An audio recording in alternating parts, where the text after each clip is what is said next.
ایک روایت میں ہے کہ حضور صلی اللہ علیہ وآلہ وسلم مقام بطھا میں تھے۔ وہاں یزید بن رکانہ جو اس وقت کافر تھے اور عرب کے مشہور پلوان تھے حاضر خدمت ہوئے اور ان کے ساتھ ان کی بکریاں بھی تھیں۔ کہنے لگے کہ اے محمد، کیا تم مجھ سے کشتی کرو گے؟ آپ نے فرمایا، اگر میں نے تم کو پچھوڑ دیا تو تم مجھے کیا دو گے؟ انہوں نے عرض کیا کہ ایک بکری دے دوں گا۔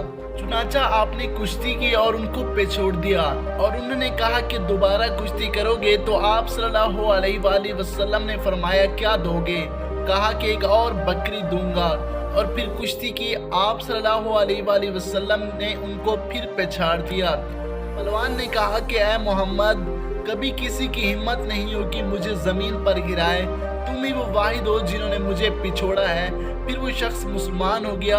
حضور صلی اللہ علیہ وآلہ وسلم نے ان کی بکریاں واپس کر دی۔